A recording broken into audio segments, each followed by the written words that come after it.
Yo, it's Zay Small Man, and you're listening to episode 13 of I Guess We'll Do It That Way. Today we're talking about scripts, baby. I Guess We'll Do It That Way is presented by Mama Bear Studios. Mama Bear's mission is to create entertaining works of art that explore our humanity. If you like the show, don't forget to subscribe and rate us on iTunes. Okay, here's episode 13.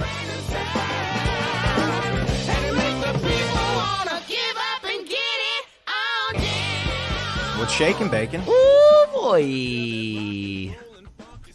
I just got real excited when you asked me that. Yeah? Why's that? Because it means the episode's starting. You know, he's come up before, but I was just thinking right before we started about the movie Tom Cruise? Seven and Kevin Spacey. Kevin Spacey. Oh man, dude, this could just be a whole Kevin Spacey episode. I'm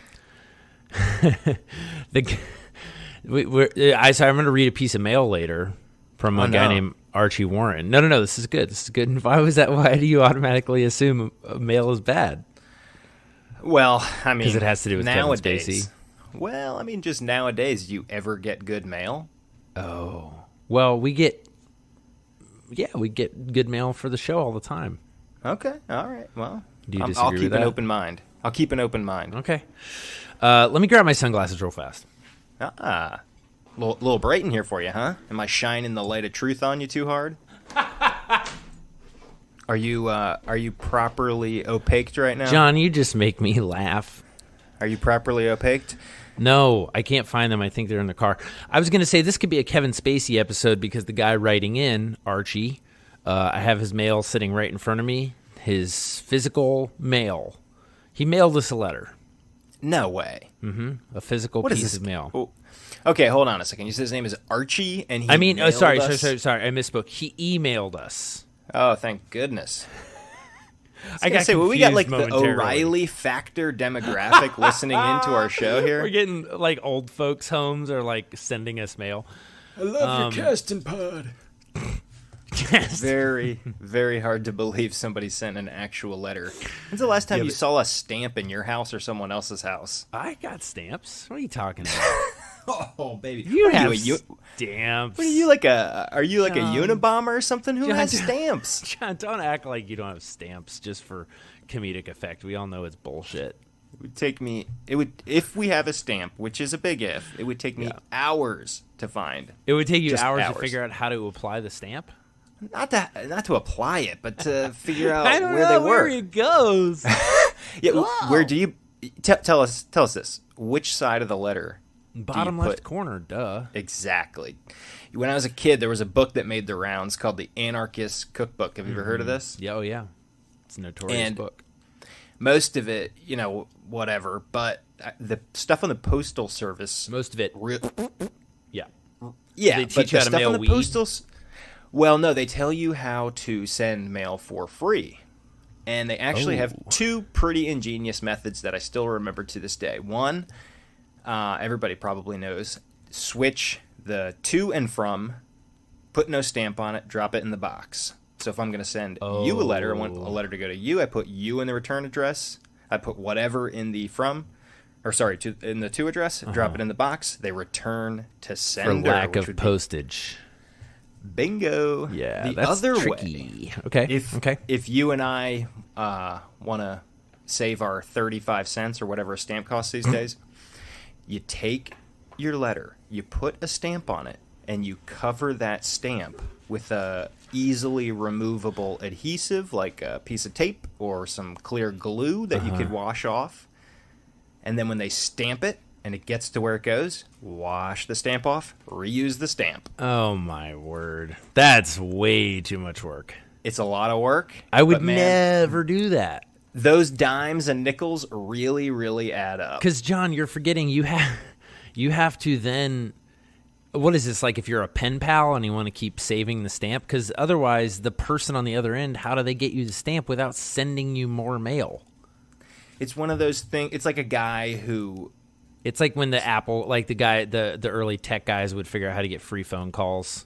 It's just kind of like it's just gaming the system for the sake of gaming the system. Yeah, exactly. The guy who spends much more time, effort, and money to save a minuscule amount of money.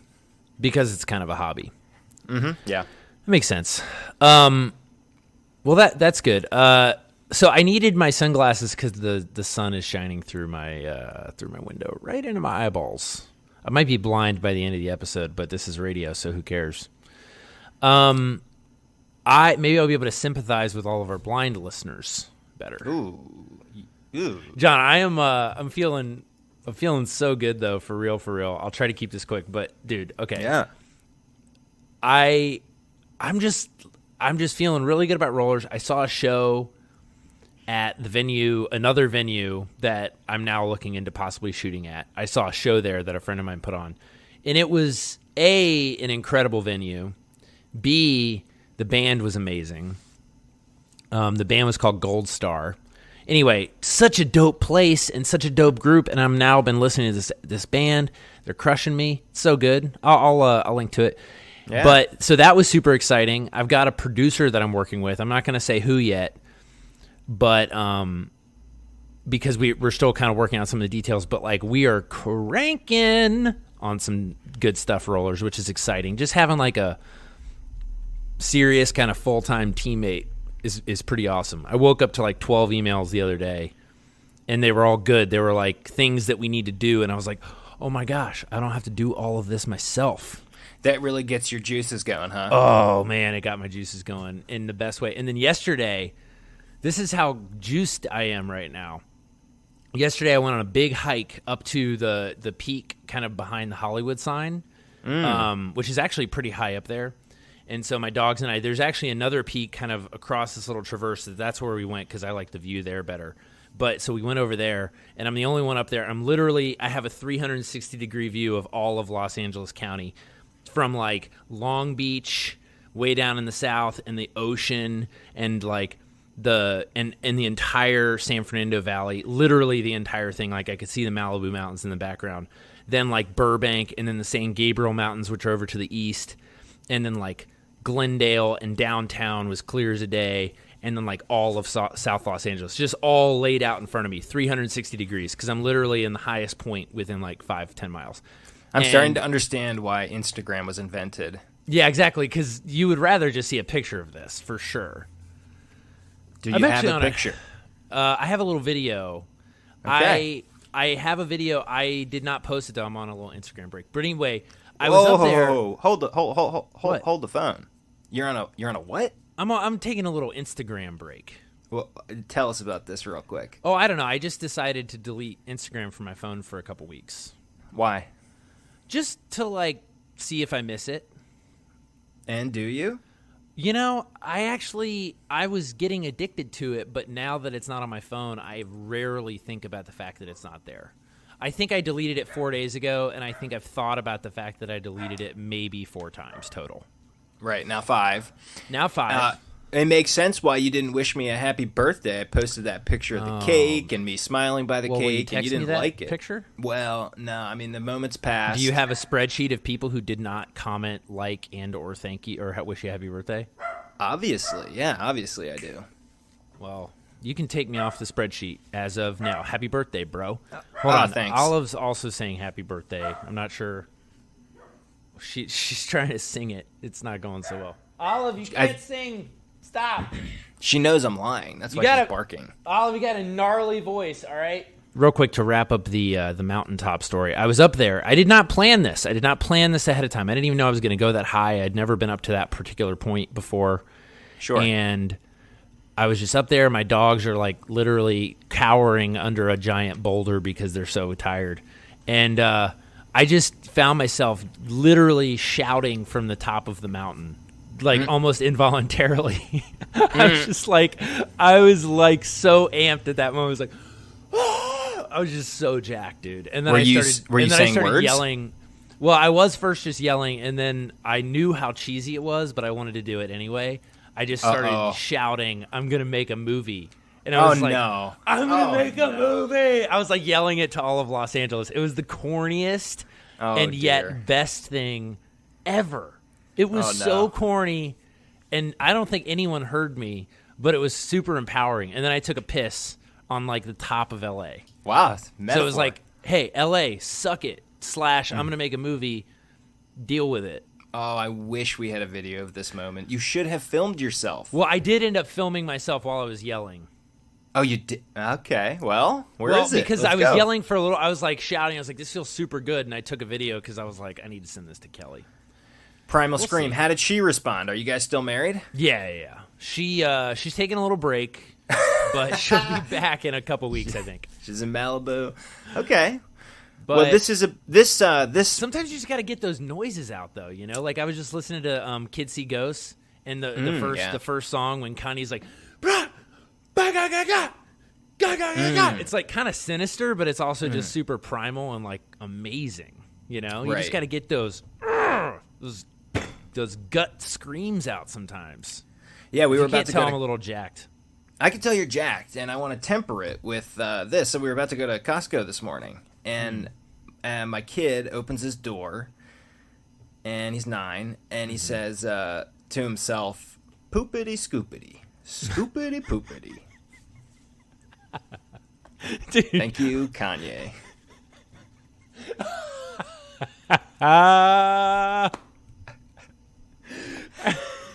Have you been playing that?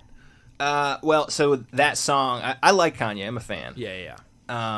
And when that song, now this is we'll put a link or whatever, but it's a funny song. He's talking through it, and then towards the end, the song sort of transitions, and he just says some nonsense words. Mm-hmm. He also does that on the new Lil Pump, Lil Pump song. But it's catchy. Anyway, I'm kind of waiting for the other shoe to drop, you know, like which it usually does because I'm clinically bipolar. So like I have these days. And then in the past, I would like have days where I was like, so energized, and then I would like die. But now, even when I was on the mountain yesterday, I was like, this feels different. I think I have like a different level. I'm like much healthier now, you know? Like I still, I think, have these like manic periods, but it felt much more controlled and much more pleasant as opposed to just like, this was more like, I can like do whatever and nothing matters that much, so I can just like climb to the top of this mountain and yell, you know? It's kind of an amazing feeling. And I'm probably am going to be a little depressed in like 2 days, but I'll be fine, you know? And it's worth it. It would have been just so magical if somebody had just quietly put their hand on your shoulder when you were done screaming. It's going to be okay. Who was the guy who made? There was a guy out in L.A. who made. He made John, that. Like, I love you so much. You're my favorite person on the planet. There was a guy who made a documentary about like the forgotten kids. Yeah. You know this story? No, not really. I was just saying, yeah. Not to minimize the plight of the kids, but the guy who made the documentary, he was like probably 30, and he absolutely lost his mind one day. And was running around the middle of Los Angeles completely naked, screaming. Wow. Like having just a full-blown schizophrenic break, you know? Wow, that's too bad. So there are videos of this poor guy running around completely naked, screaming at everybody. Thankfully, I've never gotten to that point. Not yet. Wait till your movie takes off. Speaking of that happening, I sold it for $20 million, John. That's what this podcast is over. I sold the movie for $20 million. Is it unusual to sell a movie that's not been made? Oh, man, that's actually a whole episode. I know you're kind of joking, but... not really. Oh, I mean, I know you're joking. For people like me, it's quite unusual. Well, unless... Man, we're just going to have to do a whole episode on that. I'll make a note. Yeah, like sales, and that comes back a little bit to what I was saying with like pre-sales. You remember that, like a while back? Mm-hmm. Yeah. That's in a sense selling a movie before it's made. But yeah, there's a lot there. We'll talk about that. But I mean, in some ways, the simplest way to understand that is scripts, which do sell. You know, sure. Yeah. So theoretically, I don't know if a script has ever been sold for $20 million, but theoretically, some studio or rich guy could. You know what? I bet $20 million has happened. But I just watched the movie The Greatest Showman. Yeah. And if that script wasn't sold for at least $2,000 or $3,000, I'd be surprised. Dude, okay. Should we do a quick episode of what you should watch this week with John and Zay? Yeah, would you? What you should watch this week with John and Zay. Maybe we should keep working on that jingle. I actually was going to tell you it's pretty good. What we should watch this week with John and Zay. That one wasn't as good. It was a little pitchy. Get that through the auto-tune. It's going to be a hit. Yeah, that's... Ooh, I'm going to run it through some serious... Oh, John. Yeah, boy. Bingo, bingo. Bingo, bingo, bingo. Remember that thing that happened a few years ago? What? No. John, you're such a sidetracker. I'm taking over, John. I'm taking over. You're not allowed to tell your story. Sorry. Auto-tune the news. Auto-tune the news. Remember auto-tune the news? That. Yeah. All right, we got it. We're moving on. We're moving on. Jeez Louise, mister. Do you even want to do the podcast? All right, sing your jingle again. I'm just kidding. Well, we got to do the episode. Then I'll sing the jingle on the way out. All right. You know what people should watch this week? Well, yeah, I thought of this, John, because you sent me a very funny video. I sent you like 15, because I'm on West Coast time, you're on East Coast time. So I'm always texting you after you go to bed, you know? And I sent you probably like 20 text messages or something telling you like all of our stats and lots of technical shit. You know what I mean? And then you texted me the next morning, and it was a video. You said how I feel when I wake up to 25 texts from you. And it was that clip from A Star Is Born where Bradley Cooper's like, hey. And Lady Gaga turns around. She's like, what? He's like, just wanted to get another look at you. And A, that was very funny. And B, that movie looks bomb, dude. It looks really good. It really does. To see that. Dude, who knew Bradley Cooper was that hot? What a dream. Everyone. Dude, he is, dude, he's got to be, at this point, after this movie, he's got to be, like, pretty much over, like, he's kind of putting Brad Pitt out of the running at this point. Now, I'm not saying he's a better actor or has a better career, but, like, that dude is incredible. He's perfect. Yeah, we got to find this video of him. He's a Philly guy. Oh, yeah, because that movie with J-Law, The Pursuit of Happiness. I didn't see it. No, that's Will Smith. No, I know. That's why I was laughing. It's a different movie. It's so good, though. But there's a video of him at some actor. Does he know that we're basically from Philly, John? Not yet. He will. We're gonna have to get him on the show. Yeah, we're gonna have to get him on the show. Be like, hey, look, Brad. BC. Mind if I call you Brad? Look, Brad. BC. Brad, we got a couple of Philly guys here who haven't lived in Philly in a really long time, but we still feel a lot of allegiance to it. You want to come on our random show about movies? And he'll be like, just wanted to get another look at you. Hey. Is that movie supposed to be like a biopic or a biopic? It's a remake of like, no, it's not. No, it's not. It's just like a classic story about like, I think it's actually been made in a couple forms, but apparently this is the best one. People are saying it's very good. I mean, and Lady Gaga can sing her tail off. Yeah. And apparently she can act her tail off too. And Bradley Cooper's the sexiest man alive. He just smolders, dude. Oh, he smolders. Dude, when he's got his drunk man stubble going on. Yeah. And that freaking cowboy hat. What the F, dude? Yeah. How old do you think he is? 45? Yeah, he's 45. But gosh, I can't wait to be 45, man. Is filled with a bunch of dudes like that, except they're actually drunk and they're actually acting extremely aggressively towards you. Mm-hmm. Yeah, no, we're not talking about that guy. Beautiful smolder. Oh, wow, I wish I could do a good Philly accent. They are bad. Sorry, all my Philly people, but man, Philly accents are bad news. My own father, my dear father, says for H2O, you know what you drink out of the tap, he calls that wooder. Oh yeah, everyone I grew up with called that wooder too. Oof. Wooder. You know what what wooder comes out of, John? A zinc. Comes out of the zinc. That's more of a Baltimore thing, perhaps, but yeah. Zinc, yeah, we don't say that, but out in the Midwest, I know they call them a washer and a dryer. A washer and dryer. Pop. Did you grow up drinking pop? Nah. Pop. We drank beer. John, we need to get... Welcome to 20 bazillion minutes into this episode. I guess we'll do it that way. John, episode 13. That's exciting. No way. Lucky 13. This week, John, I think we should going to talk about scripts.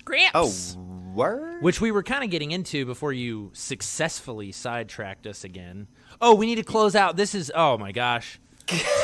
I didn't close out the episode of what you should watch this week with John and Zay. Look, wait, guys, did we tell? We didn't even. Whoa! We didn't even tell anybody what to watch. Oh boy. Okay, guys. You said that you saw the trailer for Star Is Born, and you talked about how handsome Bradley Cooper is. Guys, what we should watch this week? A Star Is Born. That's what we should watch this week. Is it even out? I don't know. It's not out. Give me a break. What you should watch this week with John and Zay. Guys, go see A Star Is Born when it comes out. If it comes out. I think it comes out like Halloween, man.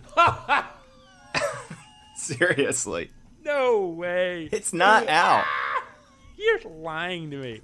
Oh, my gosh. What we should watch this week isn't out yet. So... Have you guys seen the movie Seven with what's his face, the guy that got accused? We gotta recommend a different. We gotta recommend something that's actually out. Oh boy, really coming up blank here. It's not even like a suggestion in Google. It can't be that good. Yeah, it's not out yet, folks. Go see it October 4th. Wow, that's so far away. That's basically Thanksgiving. All right, let's go through these. The Nun apparently is fine. Predator, not interested. Ooh, I've heard Crazy Rich Asians is great. Go see Crazy Rich Asians. I haven't seen it yet. The Simple Favor, gotta say, not interested. White Boy Rick could be interesting. Whoa. Well, you can't recommend movies you haven't seen. I haven't seen any of these. I've been too busy. I haven't gone to the theater in like a week and like 3 weeks. Okay, Plus, Movie Pass is garb, so I can't even go without paying like $90. I actually have some podiatry tips if we're just giving out random info. John, all right. So what we should watch this week, I don't know. Watch whatever the F you want to watch. What's the movie that you've... What you should watch this week with John and Zay. Goodness. Sorry, John, you missed your chance. That episode is dead and gone, baby. Hey, guys, go watch Fellini's 8.5. It's a beautiful film. John, that show is over, bro. Go back to your normal ego, not your alter ego. Hey, have you ever heard of Auto-Tune the News? Moving on. This is episode 19 of I Guess We'll Do It That Way. Time flies, doesn't it? Part 6. Wowza meowza. The reason I brought up the movie Seven before we go on, the reason I brought up the movie Seven is because this podcast feels like it reminds me of that movie. You know, where the guy he picks out people in the movie Seven. John, you don't have to just kill time. You know that. Kevin right? Spacey picks out people, and he uses their vice to exact an ironic revenge on them. Like a guy, yes, we know. Is a big fat obese man. He feeds him till he pops. Anyway, I was thinking about that with this podcast. It's like, what mortal audio sin did you commit that you're still listening 13 episodes deep, just gorging on the spaghetti here, waiting for your tummy to pop? John, we have to stop insulting our dear listeners. I feel like everybody's have just we scrolling gone through waiting week? for a new Dan Carlin podcast. Yeah, exactly. They're like, Dan Carlin's been sitting on his fat ass. Let me just see what's going on with what we do it that way. What's that? And what's Dan Carlin doing right now? Oh, dude. Probably just spending time creating 673 hours of well-researched podcast content for one season. You know what I'm saying? Welcome to episode 13. Well, Zay, it's not. It's episode. Should we recommend some more movies we haven't seen? No. No, John. We were going to talk about scripts, and we were talking about scripts before you successfully derailed us yet again. That one was my fault. That was my fault. I hope you're drinking shots every time we get off track. So, John, the question was, should you read Rollers, which you've not yet read? And we were talking about scripts. We were talking about selling movies. I think that's actually not the worst place to start. I did not write Rollers. A lot of people write what's called spec scripts, okay? Sure. Now, I'm just going to go ahead and throw this out there. We're going to end up probably talking about scripts like 40 different times because there's a lot of different factors and the story of things comes into everything. So we're not going to get through it all, but like we'll talk about some interesting stuff. We'll see how far we get. We'll talk about it again soon. You cool with that? Yeah. You want to spec cover it all? spec script. Spec script. You can't just throw out jargon and expect everybody to know what you're talking about. Spec scripts are ones that you wear on your eyes to see better. That wasn't funny. Cutting that out. Should John read? So John, spec scripts are technically, I guess, any script that's written independently, like someone is not paying you to write it, I believe is sort of the official helpful definition of a spec script. But there's sort of a more nuanced definition, which is basically like Rollers is not really a spec script in the sense that I'm not trying to sell it. I'm not trying to sell it to someone else to make it. Typically, when you write a script, if you're not yourself a producer, you would then ideally sell it to a producer or a production company who wants to make it. But then some people, like my friend right now, is in the process of selling a couple of pitches, which in some case could be literally a log line, which a log line is like, John and Zay go to the movies and don't actually see anything. What happens? That's like a log line. Whoa. There is an entire market for a sentence to a paragraph? No. I mean, I'm just saying rarely there are people who, let's say I was big-time super producer J. Edgar Hoover. Sure. And I'm like, I want to make a movie where John and Zay go to the moon. And then I go to my studio friend at MGM and I'm like, I want to make a movie where John and Zay go to the moon. And the guy's like, well, I like your style, mister, and you're J. Edgar Hoover, so you get whatever you want. I don't know why I picked J. Edgar Hoover. And then he's like, oh, go make it. That would be like kind of selling it on a pitch, which I'm sure has happened many, many times. Sure. And he gets money based on these silly voices and probably, crazy ideas? I don't know. Yeah, it depends. Sometimes he might just sell the idea. And then, so how much he money? Might sell the idea. Well, a more common stage would be then they're like, okay, cool, go develop a treatment. We'll pay you to develop a treatment. And then he goes and he turns that into an actual story. And then he maybe does another one. And then he does another phase where he writes a first draft. And that's kind of quote unquote selling a script. But then sometimes people also sell a virtually finished script and then never touch it again because they end up hiring other writers to do everything. And it kind of goes through this thing, and it may not even be recognizable by the time it's all said and done. Sure.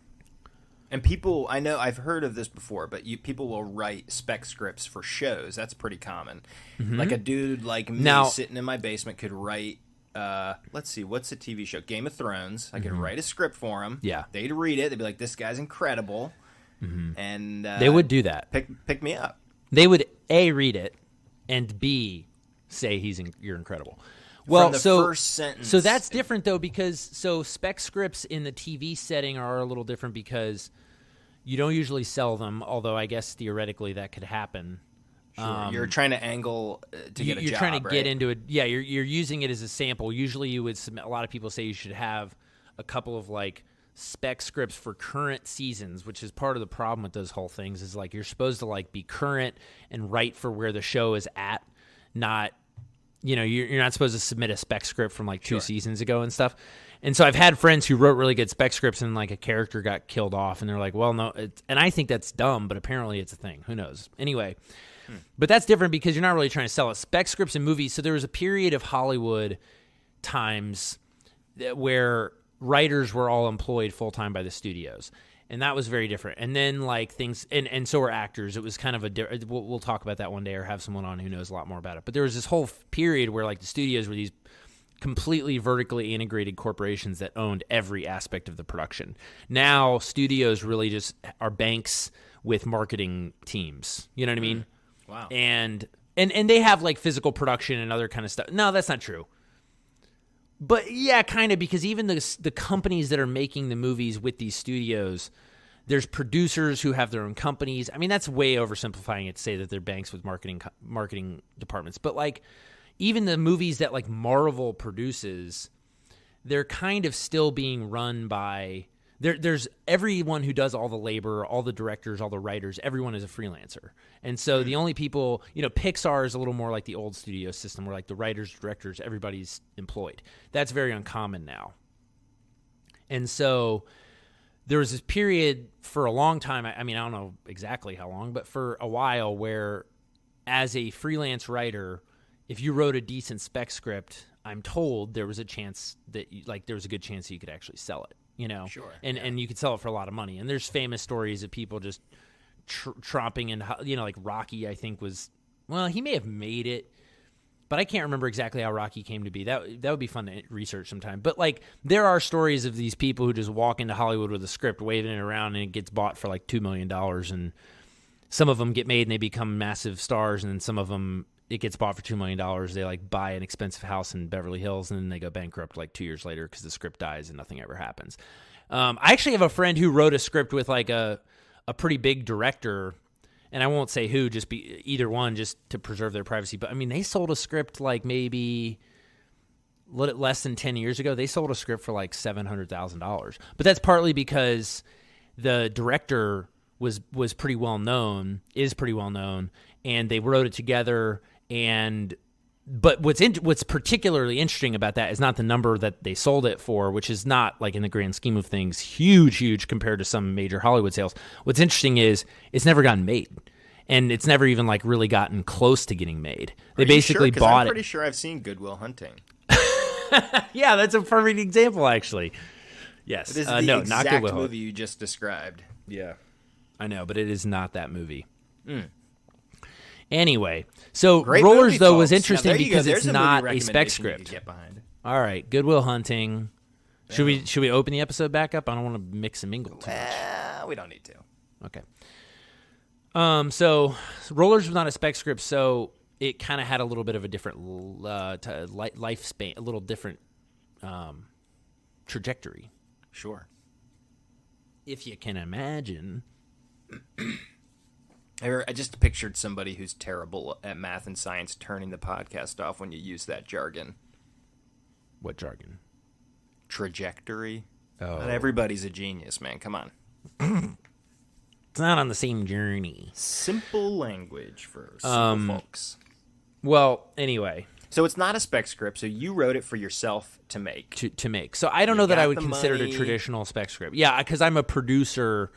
I have written a spec script that I never intended to produce, but that's a different movie. This one was kind of, I was producing my own movie, so in some ways I was always it was never really a spec script.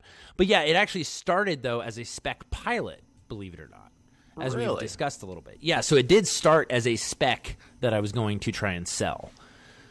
Yes. Okay, so that actually was my next question, which is, once you have a finished script, even if you are a producer, is there sort of a financial compulsion to want to see, maybe I should go shop this and see if I can get money for it? Because let's say you're going to get a budget of X amount of money to actually make it yourself. $10 billion. But let's say you could get 10 times X if you sold it to Paramount or something. So do you try to do that? Well... Yes, it depends on who you are. Me? Did you try to do that? No. So you wrote a pilot. Honestly, did you send it out? Well, I did. So I went to this really cool kind of conference in New York that I met a lot of TV executives, and then also I just kind of used some other connections and put it in front of some people, and some people read it. I didn't really pitch it around a ton, because I just didn't have enough connections to really do that. But the truth is, I just wasn't at a point where as a director of the movie version, that never really happened. As the pilot, yeah, I sent it around, but I just wasn't going to get it made. And so then I was kind of left with well, do I write another pilot and then maybe this one sells later, because I don't know. But then I was like, I don't want to do that. So that's when I started thinking about... Did you get feedback on it when you sent it out? Yeah, people liked it. I think it needed... I think it was a good pilot, and everyone that read it was like, these characters are great. I love this place. I want to spend time here. I love it. But it just wasn't quite clicking for a while. And I think part of what was not clicking about it was that I think it was almost like the season finale of season 4. You know what I mean? It was almost like it would be a much better episode, because in my mind it was this big dramatic thing that was setting up this new phase of Rollers, which is like they're in trouble basically. And I realized it just felt like too much of an ending as opposed to a beginning. And good pilots typically just open up a whole bunch of questions and don't necessarily start you right in the middle of a crisis as much as like set you in the middle of a smaller problem and then the bigger problems grow out of that. And so I think in some ways it was kind of more like a movie because it had this very condensed, which is an interesting thing that I think a lot of people don't think about a whole lot. But like the difference between a movie and a TV show is not just length. I mean, a TV show kind of is not ever like an ideal world. A TV show sort of doesn't end, like the people don't change in such dramatic ways so quickly that it would sort of have these like short lifespans. You design TV to theoretically keep going for many, many years. Movies don't work that way, obviously, but that changes the way you approach the story. Yeah, of course. I'm just caught up on something you said earlier. So I just watched the movie The Greatest Showman. I don't want to derail us here, but something you said stuck Speaking in my of mind. Sexy men. So in that movie, The Jackman. Yeah. The Jack Man is trying to gather his legion of freaks for his show, and he's going up to them and he's trying to compel them using their ego and their vanity or whatever, and he's telling them like, no one's gonna laugh at you, they're gonna love you. And he brings them in, they believe it, but he's trying to get something from them, obviously, right? Yeah. The people in Hollywood strike me as exactly like that. Oof. Or at least that is the stereotype, right? So yes. they don't want to tell you that this script is anything but the best they've read, because one day you might be calling the shots for something they are involved in, and you cannot afford to make an enemy. So the question is, now I'm not trying to call into question whether or not the criticism... You're saying that's the stereotype? Yeah, it is definitely the stereotype. I don't know. I would push back on... Well, were you going to go somewhere with that? Because I do have thoughts on that, but yeah. Okay. Well, yeah. The question is, how can you trust anybody out there? Man, there's a lot there, John. We're not even going to get to the main question. Wait. I'm not even sure what my main question was. The main question is, should you read the script? But we're getting into some good... Well, you know what? This is actually a perfect segue into that, because how can I trust what you think, John? Oh, baby. No, this actually brings up an interesting point, and you asked me, have I gotten big dogged? Right. You've asked me that a couple times, and I was about to answer, and then we got on a sidetrack. Classic. And before you answer, have you heard of Auto-Tune the News? God. Should we do an episode of What You Should Watch This Week with John and Zay? Let me just look up what's playing right now. Let's do an episode of... Let's do an episode of John talking about finance and stuff and explaining how it all works. Ooh. How's John, okay, real quick. Soup Q? Let's do a quick episode. How's Soup Q doing? Soup Q. Let me break up the tweeters real quick Q, here. baby. Soup Q. For all who don't know, Soup Q is the soup man, the soup Nazi from Seinfeld. He has a publicly traded company on the OTC, Pink Slip. Pink Sheet stock that is worth, 0.2 of a cent last time we checked, John, and we've committed to invest 100% of the profits from talking about finance and how it works and money and stuff with John Schimpf, Inc., into Soup Q. So how are we doing, John? Just a quick update. Did some trading on September 14th. Went down 15%, baby. That's so much. It is. I think that they lost 0.003 of a cent, and that is 15% of the company. Wow. They're down They lost $100,000 of market cap. They're down to $500,000. Oh man. Oh Bummer. baby. The cheaper it gets, the easier it is to buy, guys. Come on. Well, let's just let it keep going down, and then we're gonna buy some options on it. It's gonna be great. Okay. What you should watch that week? No. So we're within an episode. So first we got to wrap up. It's like Inception. Hey, this has been such a great episode of talking about money and stuff and how it works in finance. And John, thank you, Inc. Does that episode's done now? Okay, cool. So, guys, what another great 3rd, 4th, 5th episode of What You Should Watch This Week with John Zay. I hope you had some good recommendations. Okay, back to the original story. John, you were talking about freaks. Right? Yeah, the freaks. That's all you got? Oh, how do you know what people? You asked me if I got big dogged, John. Whoa. We are all over the place though. Yeah, we're all over the place. I wasn't. The freak thing only made sense in that P.T. Barnum isn't going to tell him the truth. He's using them, you know? No. But okay, but you had a couple questions. One was, how do you trust what anyone says, which I think is good. Two, you asked me previously if I've ever been big dogged. And I think these are both true. Are both interesting questions, at least. Okay. They also reveal my insecurities. I was just criticizing you for getting us off track all the time when I, in fact, got us off track. I was just about to finish telling a story, which I never finished telling last episode because we got sidetracked. So... all right, so I got big dogged once. No, I've gotten big dogged more than once, but this is an interesting one. I met this agent who works at one of the major agencies, and we were met at a film festival. She seemed super interested in everything we were working on and all this kind of stuff, and I kind of showed up like at a meeting, which I was under the impression it was a general meeting. There's no real agenda. I'm just kind of coming to meet with you in person and just talk about whatever and sort of set an agenda maybe for a future meeting and sort of go back with some action items. But anyway, the point is I sort of showed up for this general, and then there was like two other agents sitting in the room, and apparently they were expecting me to like formally pitch. And I looked back through all my email correspondence, all this kind of stuff. All I ever did was like said, hey, I have this cool script called The Sidekick. It's about this sidekick who's in a small town, and there's superheroes like in cities all over the country. And the superhero that he works for, Captain Steel, dies. I just kind of told her the big idea, and she's like, "Oh my gosh, that sounds so interesting." And I was like, "Cool, yeah, like it's almost I'm getting close to kind of finishing up like a new pass of it. I think it's gonna be really good." That was where we left it. And so I show up at this meeting, and she's expecting me to have like the polished version of the script and like really pitch it to like these other people. And I was bummed, obviously, because like this is a great opportunity that I was clearly unprepared for, which bummed me out because you don't often get to sort of like put your work in front of these kinds of people.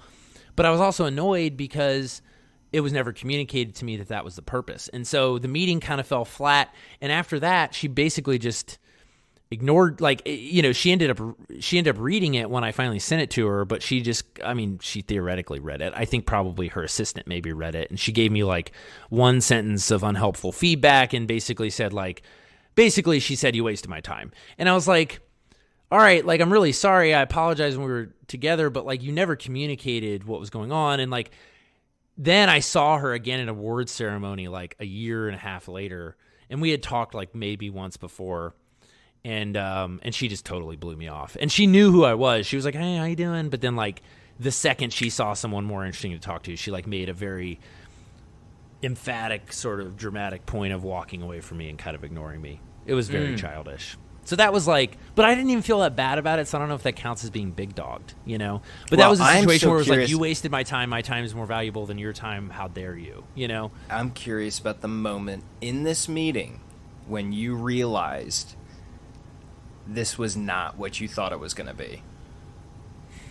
I mean, the thing that was surprising was that I do research before meetings. Sure. Like I find out who I'm meeting with. She never said anything about anyone else coming.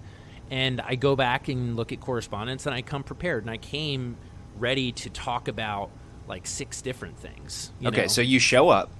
You're in an office park. And I'm good in a room. Like, no, it's like a really nice, it's like a tall building in Beverly Hills. Okay, so you walk in. You think it's going to be you and this chick, right? This lady, this woman. Yeah. This person, this human. Yeah, let's get rid of chick, John. You and her are gonna sit down, and you're just gonna, you're gonna shoot the shit and see what happens. That's what you think is gonna happen. Yeah, I'm gonna get her on the same page with me as a guy that she can just kind of talk to and deal with, and because I'm good at just sort of like, that's one of the things, probably even more so than writing. Like, I'm pretty decent at just walking into a situation, reading it, figuring out how to get on the same page, figuring out what she values. Okay, so you walk in there, and it's not just her. It's her and 3 guys staring at you, waiting for a pitch. 2 suited guys. Not really waiting, well, kind of. I mean, they weren't like sitting on one side of a desk, but yeah, I mean, we were just in one of their offices. And you're wearing like shorts and flip-flops? No, I was probably wearing some nice jeans and maybe a collared shirt, maybe like a nice T-shirt. And when you go in for an audition, I know this because I've done it thousands of times. You walk in, you hand them your headshot, And yeah, see, but this wasn't an audition. You start belting out the musicals. You know, that's what I've done countless times. And so they're sitting there. Kind of like that. Little pitchy dog, but pretty close. Yeah, I know. I don't even know what song that is. I just kind of had that thing stuck in my head. Go ahead. You go. You're standing there, and they say, all right, Zay, wow us. And they're looking at you, and you're like, what happens? It wasn't quite like wow us. It was like, hey, it was small talk. And then all of a sudden I realized, like, I started going into other projects. Right. And it got a little bit, like, kind of quiet. And I was like, oh. And I was like, oh, like, I mean, again, I sort of salvaged it. It wasn't that awkward because I quickly sensed what was going on. And I didn't think it was that big of a deal because I was like, oh, my gosh, like, so sorry. Like, if there's some sort of miscommunication, I was like, I can totally kind of talk more about this, but I actually don't have, like, the finished draft on me right now. I'd be happy to, you know, whatever. I kind of saved it, and I did as well as I could have. But it was clear that – but the thing is I just don't know what – I still don't exactly know what she was expecting, you know, because I don't know. That's part of what was problematic about it. She just kind of was vague throughout the entire thing. I think probably she didn't have super high expectations, but she thought, like, you know what, this no-name guy – as a favor to the person that, you know, like, introduced us, which it wasn't like a close connection of either ours, but somebody kind of heard about the movie, like, oh, you just talked to so-and-so and so-and-so. You know, maybe they can kind of help you think about putting it together. Because basically I was at a point where, speaking of spec scripts, this is not like a massive movie, but it's way too big for me to be putting together myself. And so I was thinking, like, well, shoot, you know, this agent, like, if they really like it, they could kind of pull in some other talent from this place. And yeah, it just fizzled, you know. And anyway, what annoyed me was later when she kind of was trying to. I'm like, clearly, like, I don't know. It was just bizarre. It was weird that she was upset as opposed to just purely sort of aware of the fact that it was a minor miscommunication. Because of course I didn't just waste their time. You know, I mean, I still kind of gave them what they wanted. I just didn't have exactly what I needed on me at that point. Yeah, but again, I don't even know what they needed. I don't know what they wanted. So it wasn't that big a deal. What did they want? Now I want to know. They wanted the completed script. I guess, but they weren't going to read a script in the room. So, right. So what would you have done if you had the completed script that would be different? Hand it to them after? I mean, I guess I wouldn't have spent any time talking about other projects. I think maybe she expected me to have more of a package put together, but I also thought it was very clear that that was the whole reason that I was interested in talking to her, because I didn't have a package put together. And yeah, I don't know. That's the thing. I think agents can be great, and I think then sometimes I think also she knew that we had money, and I think maybe she was taking that meeting as a courtesy and then actually brought those other guys. Maybe I've thought about this. I thought maybe she was expecting me to pitch the sidekick as sort of that, and then she was going to somehow kind of segue it into like other projects that they had, and hopefully have us with our investors kind of come in and help those projects. That's one thing that I was thinking at the time. And so therefore, when I was kind of like, well, I'm kind of here to talk about these projects, I wonder if that was part of it, that I didn't just kind of like blow through this pitch, get out of their hair, and then let her tell me about their stuff. Does that make sense? Yeah, I'm thinking of Lane Bennis in Seinfeld when she goes to a doctor. And she's one of the greatest characters ever created, right? Yeah, she's fantastic. She goes to the doctor. She has some kind of kerfuffle with him. It's basically a misunderstanding. Oh, because with her chart? Yep, he writes something in her chart, and then she wants to know what it is. Every time she goes to a doctor, as soon as they open her chart, they see something that was written in there, and they treat her really weird. And what a great concept. If I were you, I would be thinking after that meeting, after I ran back into that lady again and she gave me the cold shoulder, I would be so nervous that there is some kind of even informal system like that where she just said the word out, like, this guy's a goof, drop him, don't talk to him. No, that was the main thing. I didn't care that much about that particular blown connection, but I don't think I'm a big enough deal for anyone to bother talking shit about, to be totally honest. Yeah. And that's helpful. Sure, of course. But no, I mean, I was sitting at a table at this award show about 2.5 feet away from her, after she blew me off like that. That was sort of the ending of that story, is like we were literally, you know how at these big things, there's tables, and you're really not far, and we were both kind of, she was at like the bottom of her circle table, and I was at the top of my circle table. So we were like 2.5 feet away. And so I don't think, so then it was awkward, and I was just kind of like, why does this have to be awkward? Sounds like understand. Sounds like a Paxilad. Well, so why are you so dark? Well, anyway, I was talking to another friend and she was like, well, if you fund one of her movies, she'll be nice to you. And I was like, well, that's dumb. So, it's always about the money. It's always about the money. F that. Well, speaking of it being about the money, well, gosh, man, we got so you gonna much let me to read talk the about script with or what? scripts. Come on. Let's talk about that after we do the mail. All right. So, mail, John. We got mail from Archie. I think this, speaking of it being all about the money, this is actually a perfect segue because you're right, dude. Hollywood is kind of BS a lot of the time. Even people in the indie world, I think a lot of them are incredibly fake. I know a lot of people. I've been in so many situations where someone says like, "Oh yeah, let me read that, dude. I'd love to read it," and then they're really just saying that to be nice. They may even have an intention to read it, but they're never going to. My friend told me a funny joke that was he said there are 3 kinds of friends in the world. The first friend walks in and you're trying to clean up a dead body, and he just quietly closes the door and never says a word to anyone. That's friend number 1. Friend number 2, he walks in, you're cleaning up a dead body, he helps you clean it up, and he never says a word about it again. Okay, that's friend number 2. Friend number 3 will read your script. Wow. It's pretty funny. But wow. No one is that even funny? I can't tell. It's very funny. I had to urinate. So you were peeing during my joke, John? I peed right through that joke, but I heard it, and it was so funny. It reminded me of a podcast I just heard where a husband asked a wife if he committed premeditated murder, would she turn him in? Mm-hmm. What do you think your wife would say? Yeah. She would turn you in. Mm-hmm. Yeah, I think she absolutely would. If she doesn't know the person, doesn't care about them. Was I doing this in some sort of vigilante justice sort of a way? Your or was I more serial killery? No, you're not a serial killer, because then she'd have to be worried about herself and the kids and stuff like that. But no, But I don't know. Serial killers don't usually kill their own spouses. Sometimes they start there. It depends. Actually, typically you wouldn't have one in the first place. An unusual case being the guy out in Omaha, BTK. Look him up.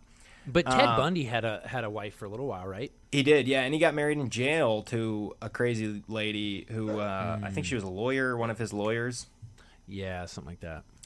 Yeah, one of the craziest. That guy went back into the woods where he stashed bodies to make sweet John, love to the corpses. Gosh. All right. Are you how much longer do we have to go on this serial killer tangent? Well, hey, I'm just saying, this lady knew. She was his lawyer. She knew that he went into the woods to have sex with corpses. Oh, my gosh. And she became in love with him. All right, speaking of, there's so many things. Dude, John, I think I may have even sent you this script. Oh, I can't wait for this movie to come out. John, we almost bought/developed a script about Ted Bundy, actually. I did read this. Do you remember reading this? Yeah, it was actually quite good. Yeah, that script is amazing. It's about this FBI agent who basically figures out that Ted Bundy is so smart and so insightful because everyone's trying to figure out how he did it, where these bodies are, who he killed, because there's all these unsolved murders and they don't know where the kid, there's all these people who have missing children. It's really sad. And they're like, dude, if you just tell people what you did, you're going to die anyway. If you just tell people what you did, at least these families can put this to rest, But he was just tired of being manipulated by the FBI and all this kind of stuff. And he was super smart and he could kind of see through everyone trying to manipulate him. And so this one guy figured out that basically he just had to actually treat Ted Bundy like a person, and eventually kind of became friends with him because I think Ted Bundy eventually to this FBI agent expressed a lot of remorse. And I mean, dude, it was crazy because I wouldn't say you begin to sympathize with Ted Bundy, but you do begin to understand how charismatic and complicated he was, in the sense that nothing he did was excusable, but he also weirdly seemed to understand that, and then oh man, it's a wild script. It's crazy. I went to a Christian school up in New Jersey, and they showed us a video that James Dobson had made the night before Ted Bundy was executed. This is part of that script. Yeah.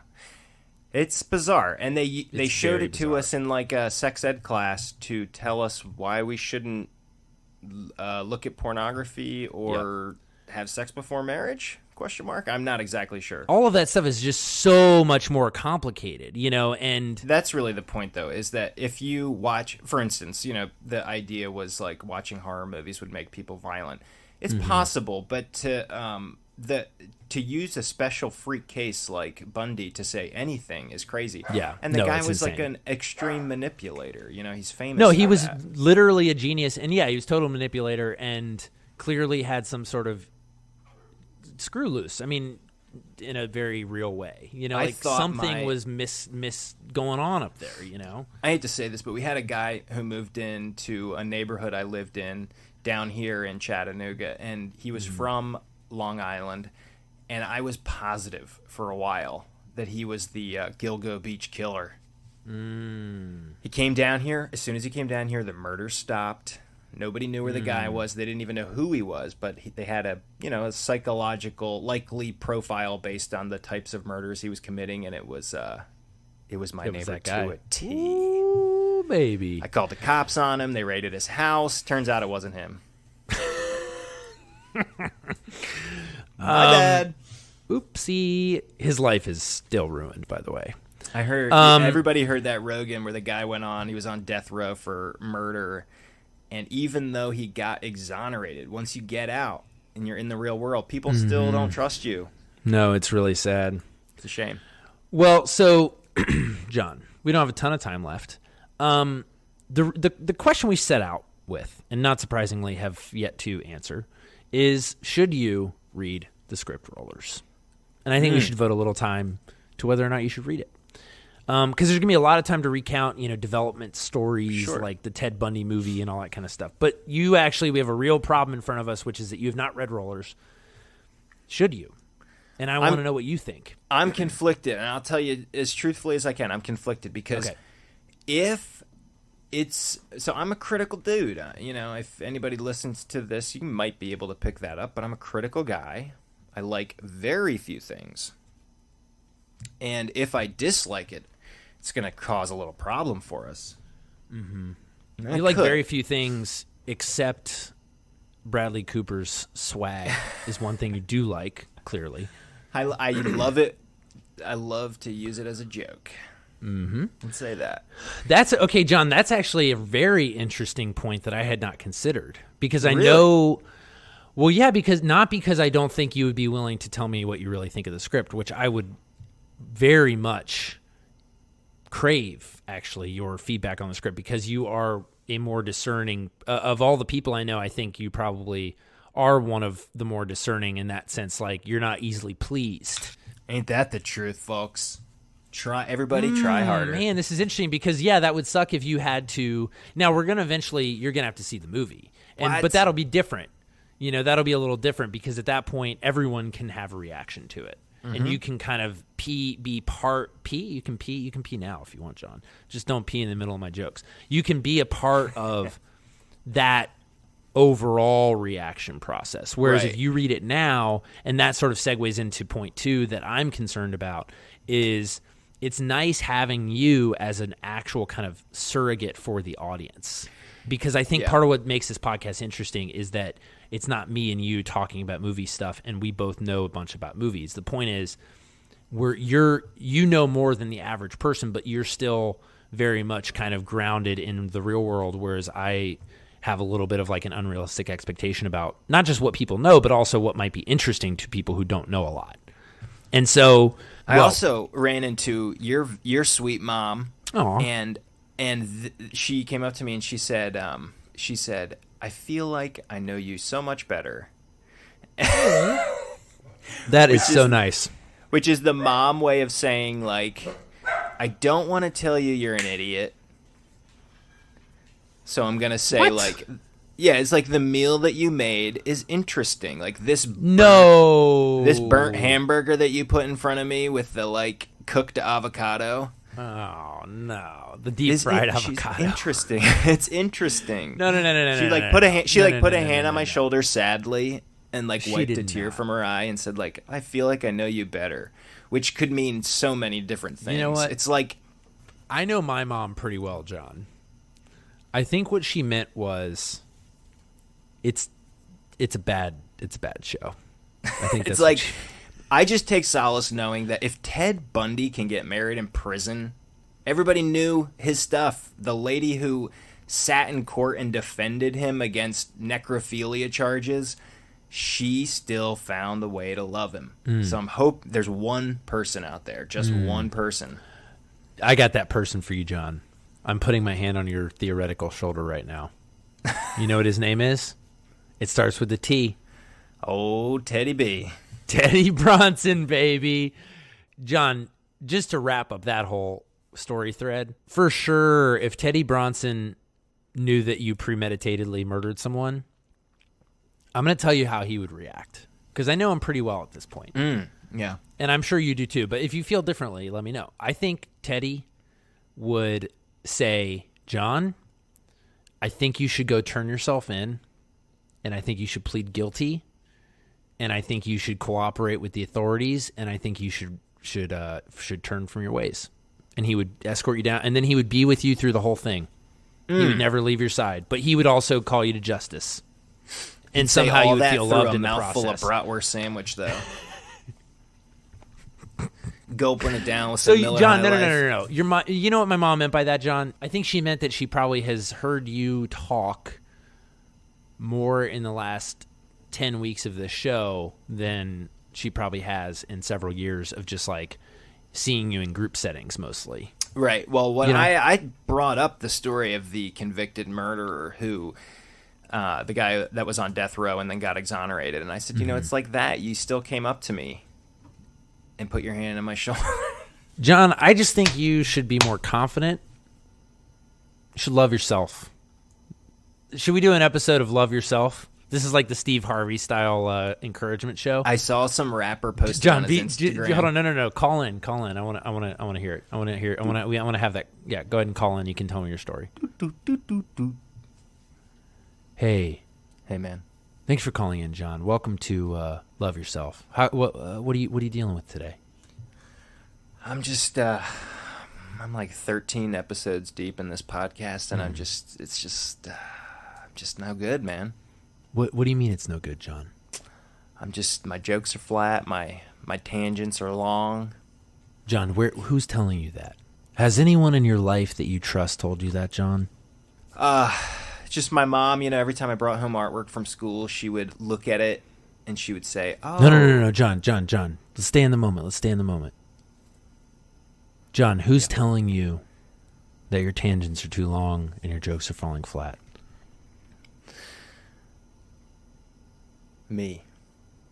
Just me. Exactly. John, I want you to take your hand, and I want you to slap yourself with it. And I want you to say, "Shut up, idiot." Shut up, you idiot.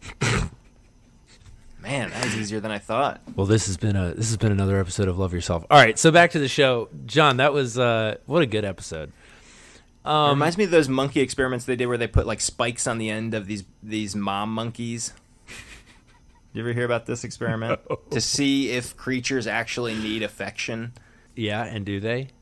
Oh, yeah, they do. Yeah, they basically just drove like several dozen chimp babies insane. That's really sad. Quite sad. So, all right, we need to answer this question, though, John. We were going to do the mail. I just remember we were going to do the mail. Should I read it? That's the question. No. I think the mail question... Oh, yeah, I thought you were saying, should you read the mail? I think the mail we should just do next week. But this is a reminder. Yeah. Let this serve as a reminder. We still want to hear... Speaking of Love Yourself, we'll do another episode of Love Yourself next week. But, guys, write in. Tell us if you think you're doing your life right. We want to know. Have you gotten a single one? I've gotten a couple, and I was going to read one of them, and because I think it's really good, I think it's really honest, and I think it would be a great way to kick it off. But honestly, I think it's good, and I think we're going to want to talk about it, so I kind of want to just do it next week, you know? Yeah, let's do it. Let's do it next week, but that is a reminder. Go ahead and write us in. It could be a paragraph. It could be a sentence. Just give us what you're thinking. We want to know who you are. We want to know what you're thinking about. All right, here's some more smooth jams from, okay. Should you read Rollers, John? Okay, so what if you don't like it? Great question. Because I would not want you to lie, but man, it sure would be kind of awkward if you had to pretend like you think the movie's going to be good for the rest of the time. I wouldn't pretend. I know, that's the thing, though. That could also provide some really good conflict. Okay. But it would be less exciting because I do want you to be excited, and I think right now I get the sense that in the absence of anything to the contrary, you're assuming that it's at least going to be decent enough to be excited about. Is that correct? Is that a proper assessment? Yeah, I mean, I am excited about it. I've sent you my headshot. I'm trying to get a role as an extra. So, yeah, I'm excited. So that would be a bummer to lose that. That said, too, I don't want you to know it too much more than the audience because I think it's fun kind of slowly unfolding the different details and the themes and the stories, and I'm worried that if you read it, you'd be like, wait, what happens on page 63? And everybody else is going to be like, I don't know, I haven't read page 61 either. Yeah, but we also have to keep in mind that let's say we decided that I should read it. Yeah, which I think we're leaning against that. We are definitely leaning against it, but ultimately it doesn't matter because let's say we did decide that I should read it. You would send it to me, and I would Mission Impossible it. That is to say, you wouldn't read it. Dude, I'm going to read this, and then I wouldn't read it. All right, should we do a little bit of OTB on whether or not you would ever read the script if I send it to you? But this is also, you would be easily bribed, I feel like. Yeah, for sure. Okay. Soup Q, baby. Wow. All right, so I think the verdict is no. John don't get to read the script. What about the deck? We could do a whole episode on a deck, you know? Yeah, we should definitely show the deck. I'd like to see it. Do you know what a deck is, John? Loosely, actually, because I asked you one time and you told me. Why don't you tell everybody?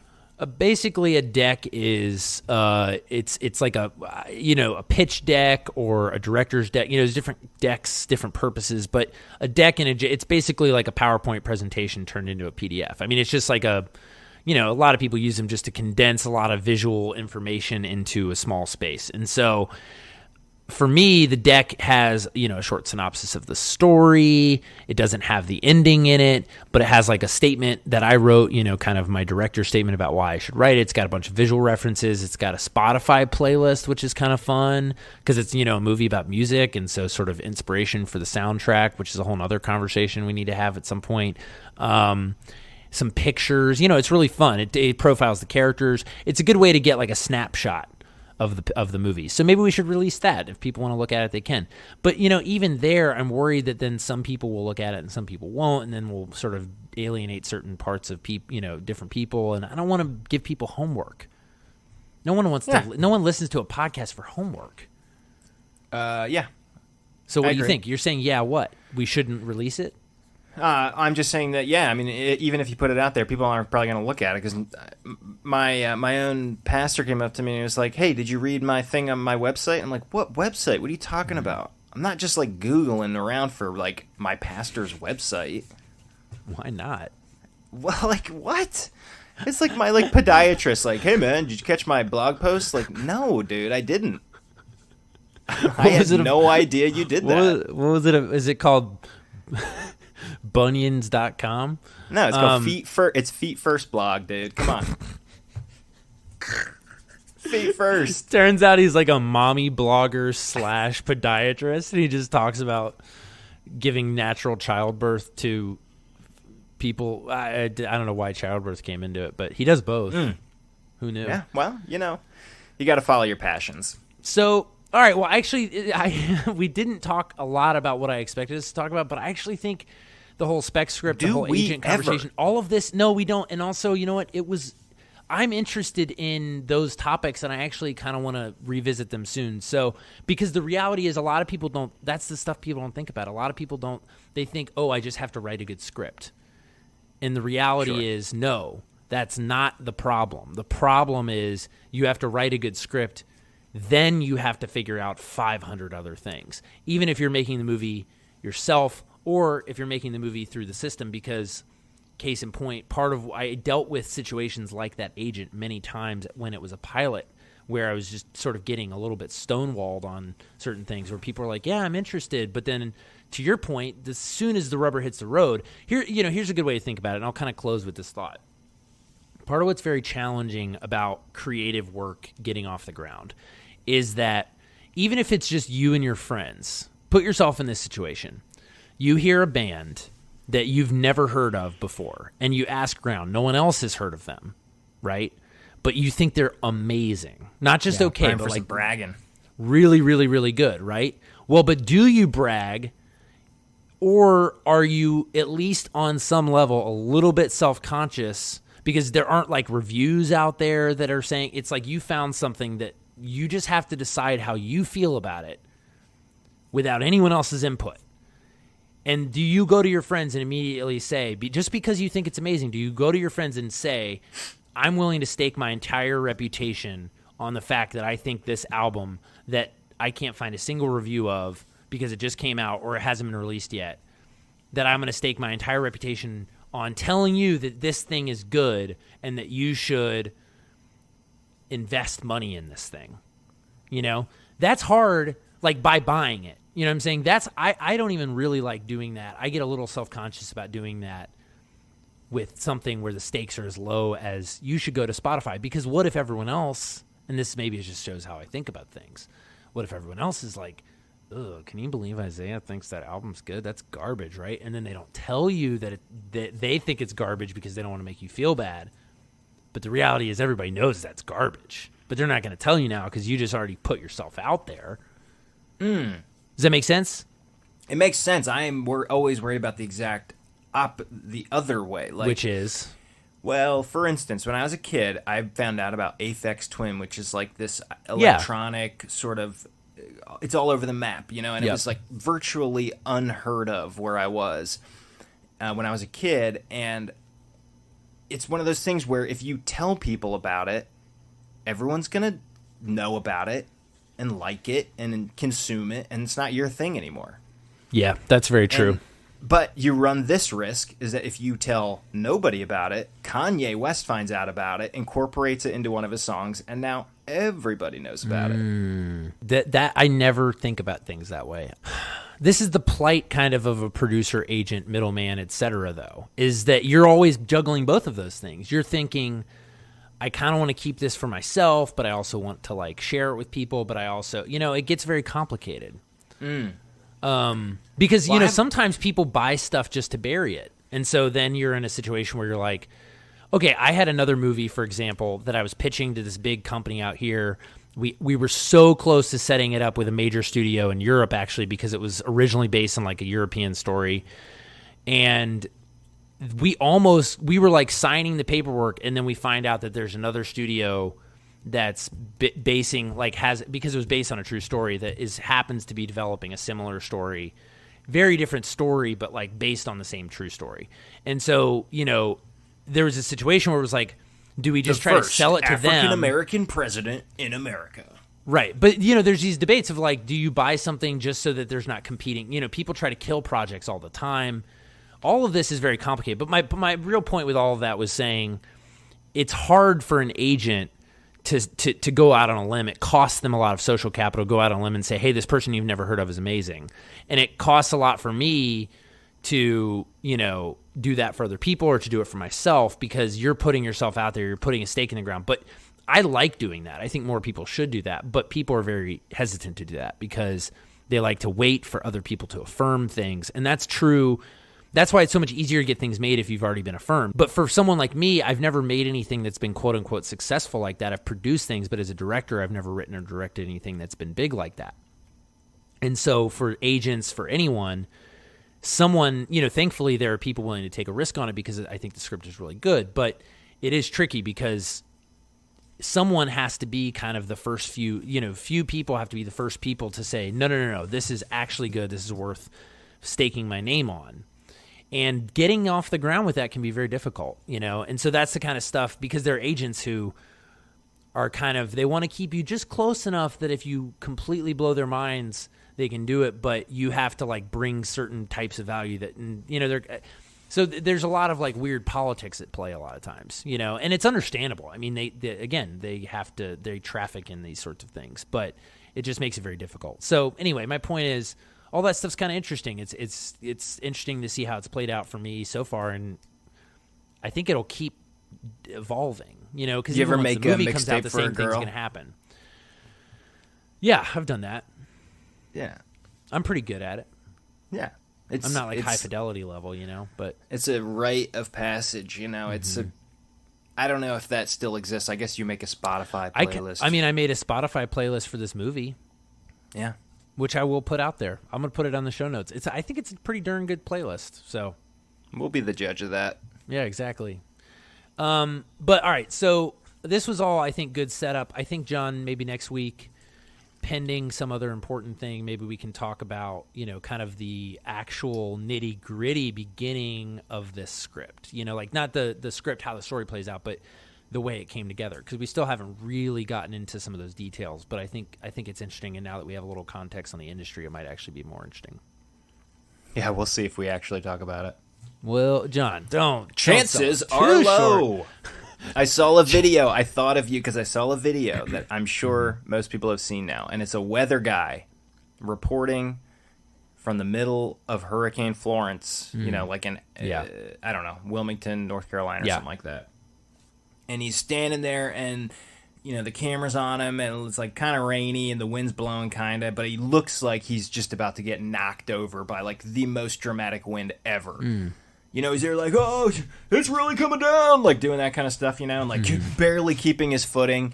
And meanwhile, the camera like just is back a little bit, and you can see these two dudes in shorts just like strolling down the street like nothing is happening. Yeah.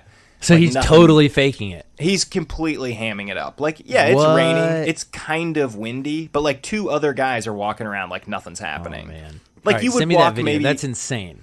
Yeah, it's all over. Just go look at Joe Rogan's Instagram. It's all over the place. Oh, that guy is getting fired. But well, I don't know if he is, because you know what's going on there. He didn't just stand there and decide to do that. He's got a headpiece in, and there's some guy in the studio in Atlanta. That's very true. Yelling at him like, "Come on, man! We got to see some more of the wind effects on you, Bob." Like he's not deciding to completely fake that. What are you, Bob? What are you, a big old tree just standing there like nothing? Be a palm tree, Bob. Be a palm tree. I want more palm tree. More wind. There's a guy definitely in his ear like, Bob, "Come on, man, I want sapling." Yeah, and they had another video of or a picture of Anderson Cooper or somebody standing in waist deep water, but his entire crew is, you know, a foot away, and they're virtually on dry ground. You know, it's like 2 inches below their feet. So he went to like a hole, you know, but he's like in a swimming pool, basically. Right. Yeah. Oh, and boy. it's for dramatic effect. Like, yeah, I mean, that did exist. It's not a complete lie, but it's crazy. But the thing that struck me was that there is definitely, in the case of the first guy, there is definitely someone in his ear, his boss, yelling at him, telling him, ham it up, come on, Mom, more. And what's he going to do? It's like if your boss comes up to you and says, have this to me by Friday, you're going to do that or you're going to get fired.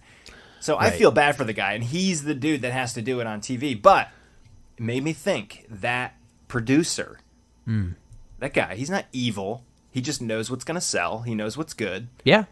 He knows what's going to get the ratings. He knows people are going to keep watching if it's dramatic. He's doing his job. You're 100% right. And I think a lot of times I'm a realist when it comes to this stuff. I get annoyed when people fail to communicate clearly and manipulate people. That annoys me. But what I don't ever get mad at is people who are doing their job. Sure. You know, I think it's a bummer that Hollywood corporate culture is so fear-based, which is a whole other thing. People are generally trying to save their job as opposed to build anything interesting and take any risks, because they do not encourage risk-taking, which is why most interesting things happen with independent financing, and most of the stuff being made at studios is franchises, because risk-taking is not encouraged. And that's what happens when, you know, Wall Street's running it. It's based on numbers. But not to say that all the things that come out of that are bad. It just becomes more algorithmic, like let's find the audience and target them and figure out how much money we can make on merchandise, as opposed to let's make a great piece of art and then figure out how to turn it into merchandise. There's nothing wrong with that. It's just the order in which you do it. But to your point, Yeah, I mean, there's always someone yelling at someone to get something done faster or to find something bigger. And so I get that completely. I think what's just annoying is when people try to play a different game and sort of convince you that you're their buddy. When in reality, we know this is a business thing. We may become buddies, that we may get there in time, but don't use me. Don't be my buddy and then drop me the second that I'm not hot. At least just communicate with me that that you're not interested in the project. Just do that. Don't waste my time. I have no problem with you not being interested. I tell people no all the time. I get sent scripts all the time, but I just politely, tons. And do you read them? Do you actually read them? Almost never, in part for legal reasons and in part because I'm honestly just not looking for scripts right now. And I love the idea of you sitting down to read a script and you're like, should I read this? There are legal reasons. Give it a shot. And then 10 minutes later, you're like, Mr. Smallman. Well, the at our stage in our company, the legal reasons are minimal. But yeah, it's this weird thing where it's like, I make people, if I'm going to read a script, if I don't know them personally, they have to sign a release that basically says like, hey, there's a chance that I'm developing a very similar movie right now. And just because I read your script doesn't mean I stole your movie. It's like Apple is famous for turning away any suggestion. Yes. And there was a little girl who wrote to them that was like, hey, you guys should put a unicorn on your iPad. And they're like, cram it. Like, do not send us this, very legalese. Yeah. But they have to do that because then one day if Johnny Ive's like, oh, we should put a unicorn on it, then dude, I don't know if that's true because $1 billion. Look at Twitter, like the way Wendy's and stuff will like troll dudes. Have you ever seen any of this stuff? Oh, come on! We might need to talk about it next time. Oh, why? Are we getting a little late here? We're getting a little long in the tooth. Well, anyway, just to wrap it up, though, what I was going to say is, I don't get mad at people doing their jobs. I think it's just a bummer when people are fake, which is kind of how you started this episode. I don't like fake people, and so like if I get a script, I don't tell them, hey, you should come out to LA and we should talk about it at my office. And then come in, serve them a coffee, and then never call them again. That's stupid. People do that, though. They do that just in case someone happens to blow them away. They have no intention of actually buying anything. It's a 1 in a million shot. But for that person, it's their one shot. So they spend $500 on a plane ticket. They beg friends to stay with them, or they rent a hotel, they rent a car, blah, blah, blah, blah. They do 2 meetings. They don't go anywhere, and then they go home with nothing. And that was honestly what was going to happen from the beginning. And I've been in that situation before where I was like, wait, why didn't you just tell me this was not going to happen? I literally came all the way here and built an entire trip around you. This was like a few years ago, happened more than it does now because I've just wisened up and I know what meetings are. And that's partly like a learning experience, but also it's like, like if I get a script and I'm not going to read it, I just tell people like either, hey, I can't read this, or B, thanks for sending over the treatment. I'm sure the script is great. I wish I could read it. I don't have time, and I'm honestly just not looking for projects. So I don't want to drag you along for the next 3 weeks telling you I'm going to read the project when in reality I don't want to and I don't need to because I'm not looking for new movies. But it's weird because like I always feel bad about that, but then there's part of me it's like, no, at least I'm not wasting their time. At least I'm not saying I'm interested if I'm not interested, which is just what a lot of people do. No one likes to say no, to your point, but they don't like to say yes either. They like to keep people in waiting. They like to keep them in the holding pattern so that they can use them when they want. They don't actually like to invest in people. Don't they call that when you buy a plane ticket, you go out to California from Wisconsin, and you go in there, you pitch your movie to them about what? About Sharpies. Sharpies. The Sharpie factory. The revolt at the Sharpie factory. Yeah. They tell you it was good. You shake hands. You go back to Wisconsin. And the entire time you're flying back, all those Hollywood suits are just laughing at you. Yeah. They call that the Calabasas Clambake. Oh, is that what they call that? That's what I've heard. Oh, wow. That's gnarly. Mm-hmm. You got clam baked. I have for sure gotten clam baked. But you know what? Yeah. John, I'm going to tell you a secret. I don't care because they can go eat some peacocks. No, but you know what I mean? Like, you just can't care. You can't care what people think, You just can't. It's because, the power brokers don't actually contribute anything to the actual ideas of this place. They just like real life. They might be the Calabasas Clambake people. Oh, baby. Ouch. Oh, man. That's brutal. Well, John, this has been a hoot. Hoot and a half. Love you much. We'll talk soon. Talk to you soon. Bye.